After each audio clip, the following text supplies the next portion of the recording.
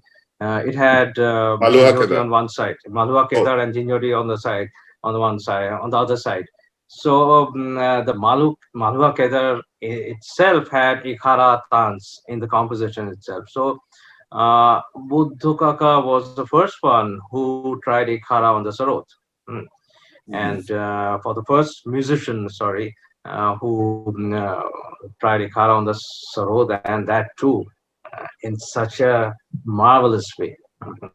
So it's on it's I think it's all because of the influence uh, Bade Ghulam Ali Khan Sahab had on him, and also Ustad Bilal Khan. Ikharatans, sitar ikharatans is absolutely not that as difficult as doing it on the sarod. But of course, these great musicians have influenced him to pick up and try ikharatans on the sarod. Mhm. And just switching to like his talking about his compositions. Obviously, I've talked to some of your Guru Bhais and about his compositions in Rabindra Sangeet, but leaving that project even aside, he had composed a whole stack of bandishes, some of which were taken from which were uniquely his own. And I think he just carried forward the already rich tradition of Senia Shahjahanpur, which had a number of unique bandishes. Are there any specific ones that stand out to you as a musician that you've come to appreciate the most over the years? Oh, sure, there are a lot of compositions, unique compositions, brilliant, very, very musical composition that he created. I will come to that later on, but firstly, I would just like to point out that he was a prolific composer. He was a composer of the highest order. Uh, Apart from composing, you know, brilliant compositions in raga-based compositions, he had done an orchestration. Okay, orchestration of ragas like Jinjoti, then Gor Kalyan, uh, Tilakamod. These orchestrations had lots of Western melodic content, Hmm. raga based, of course, raga based Western melodic content, and they were an instant hit. In one of them, that is in Jinjoti, he also brought in vocals. The total effect that we all got. In fact, I was one of the sitar players in that group. It had sitars, sarods, violins, tabla, and vocals. I think it had also guitar. But the overall effect was absolutely marvelous. So he had composed a number of these pieces, and I would point out that they were absolutely unique. The way he brought in Western pieces, raga-based Western melodic content in these orchestration pieces. So that was one aspect of his he being a great composer. And next one, as you all know, he did a lot to create composition from Rabindra Sangeet. In Mhm. fact, I've got a very nice and very warm story to tell you, and that is when he first thought about composing, from Rabindra Sangeets. So the first song that came into his mind was "Shedin Dujone Dulechilo Bone," and that Mhm. was in Raga And Raj, Filo. So I still remember all of a sudden he called dad, my father, and he asked him to uh, give the phone to my mother, and he asked my mother, Bodhi, can you sing this song for me? সেদিন দুজনে দুলেছিল বনে. So my mother sang the song on the phone for him, and from the song, from that recording, he did a recording, of course, and so he composed that famous Bandesh in Pilo. So there were numerous other songs that he that he worked on and to create lovely bandishes. And so, in fact, that was also fine. He was also a pioneer in doing these kinds of bandishes because it did not follow the song totally. Yeah, It it's had, yeah, it had, yes, it had all the intricacies of sitar sarod, playing bowls, manis, and the basic melodic framework of the song was there. So, and lastly, what beautiful compositions is created. Raghavi's composition. He's given me amongst numerous compositions. One of them is strikingly beautiful, and that is the Tilakamut composition. I can play it for you. Hopefully, the sound will be okay through Zoom. It will not be perfect quality, but at least it'll give us a yeah, taste of yeah. what those compositions.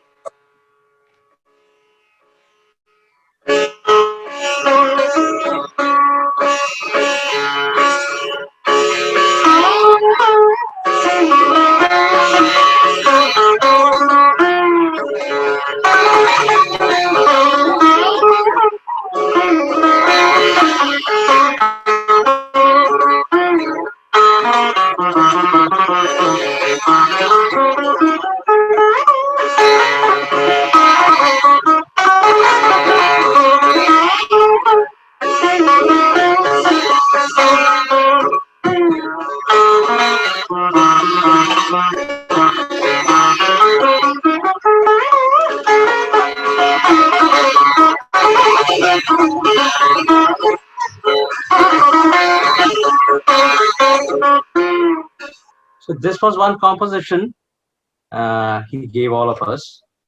I've heard it So many times. yeah, He yeah, yeah, played it in a number of places. yeah. And sometimes he used to, uh, particularly if you talk about the antara. Okay. Uh, Once he was giving me a composition in Gaur Mallar. Okay. So when he came to the antara, he told me that I've forgotten the antara. So he immediately composed a new antara and gave it to me. And I'm so fortunate to receive that antara that he composed right there, right there. And when I asked my Guru Bhais about this antara, they said, no, this is not the antara that he taught us. So I then asked them, what is the antara he taught you? And so they gave me the antara, but that antara I also heard from Guruji's playing also. So the way he could, compose that kind of an antara on the spot, hmm, and it did not take much time. So that was something unique. This is the composition that he created in Gol Mallar.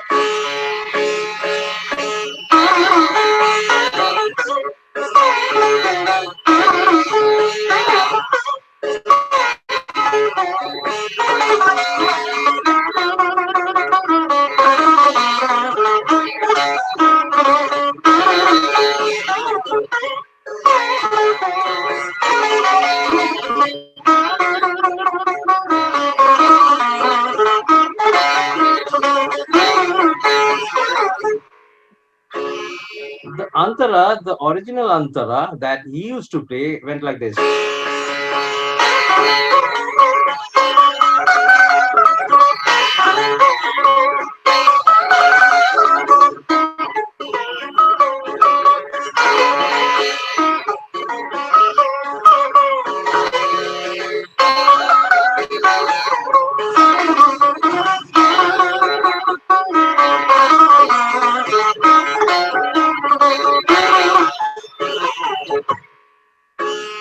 And the antara he gave me was like this.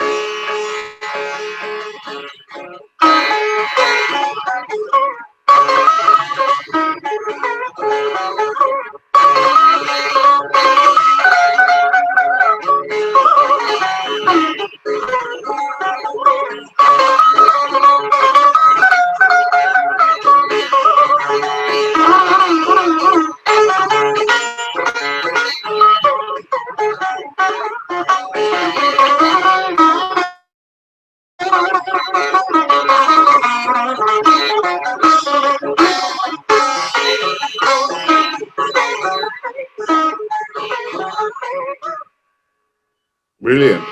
I think this latter version was even more prolific, but I Yeah, have I heard, feel that too. I feel yeah. that too. Mhm.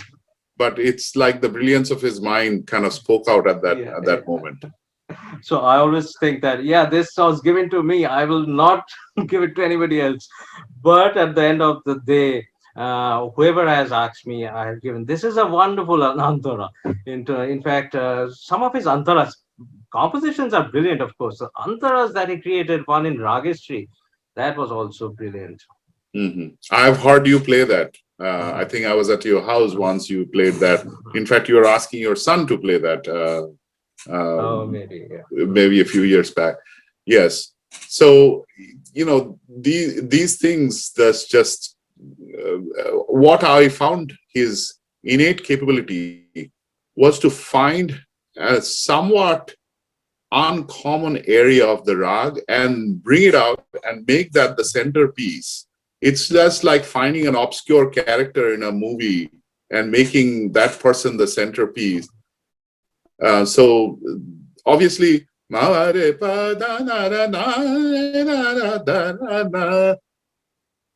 is all fine. That aspect, it's like that's a different aspect. And then Mhm. that whole piece, that's what I mean by taking that obscure part of Gaur Mallar and bringing it out and putting it in front of the audience. Yeah, yeah. That is one of our specialty compositions in our gharana. Be it composed by Buddhu Kaka, be it composed by Radhu Babu. Some of the Feroz Khani compositions that go on for minimum of 2 cycles, even 3 cycles. When you learn the composition, you learn the raga itself because Yep, all the chalans of the raga are there in the composition. That's the imbibed beauty into of it. these compositions. And yeah, so and I would like to mention this also, Buddha Kaka's way of teaching. If I come back to it once again, so I have asked him a number of times, Kaka.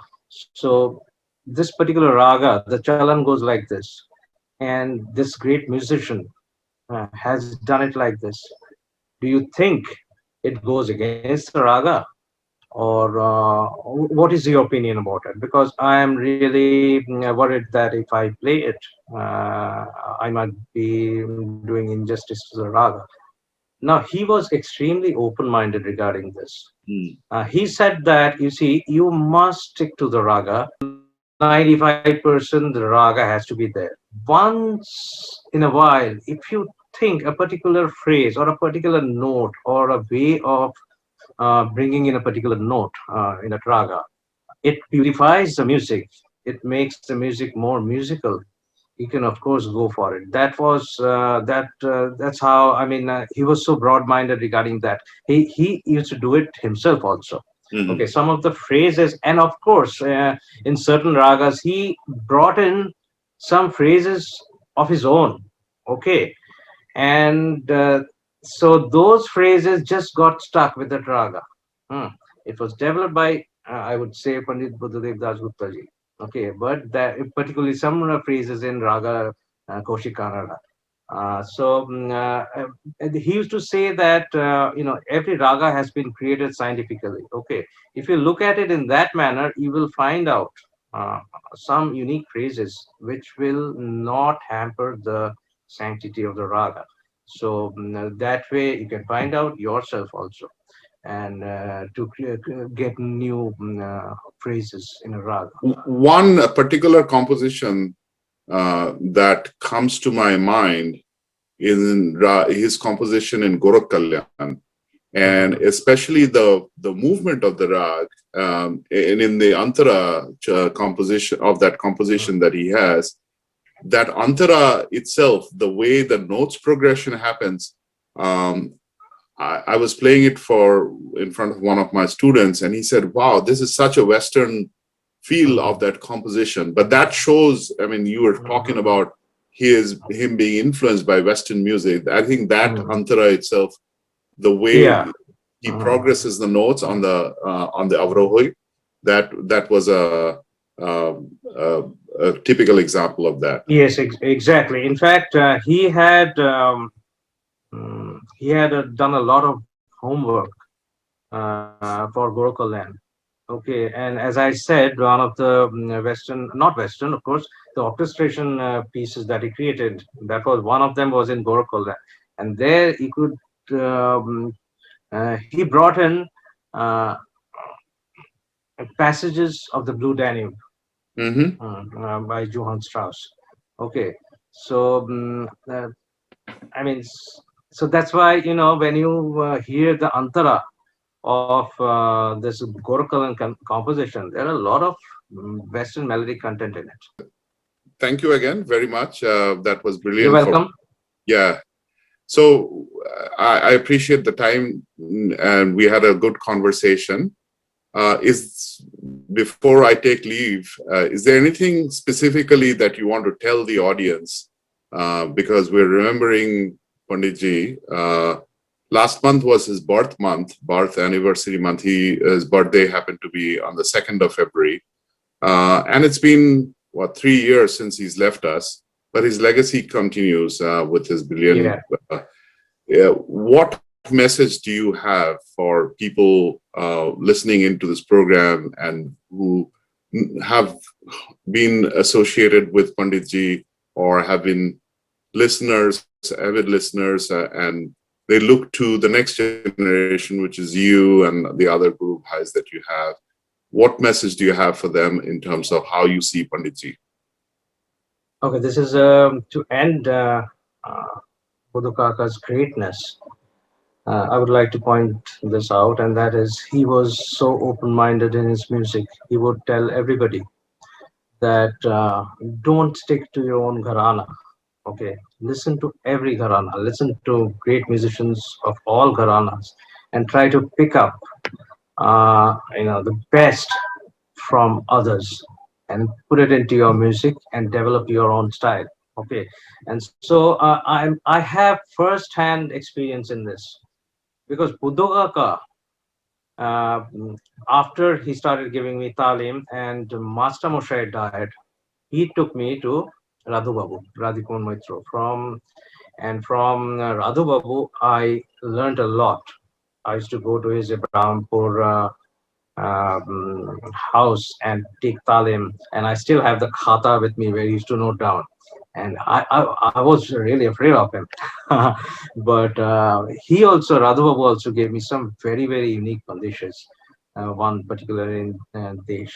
So coming back to the point we were discussing, uh, Madhu Kaka also took me to one of the greatest, music teachers from the Maihar Gharana, and that is Master Moshe Pandit Ajay Roy.